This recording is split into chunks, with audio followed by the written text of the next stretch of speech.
بسم الله الرحمن الرحيم. أهلا بحضراتكم مع الجديد في الغزل والنسيج. معكم مهندس محمد كمال.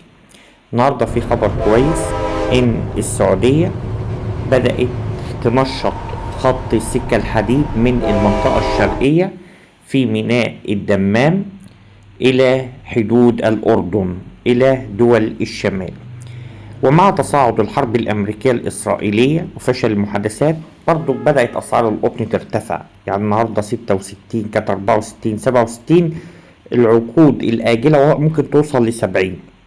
آخر حاجة 30 الاسبان بدولار 81. وعندنا كل جديد في الغزل والنسيج. عندنا كل جديد، عندنا كل جديد، أسعار عالمية ومعلومات عالمية. عندنا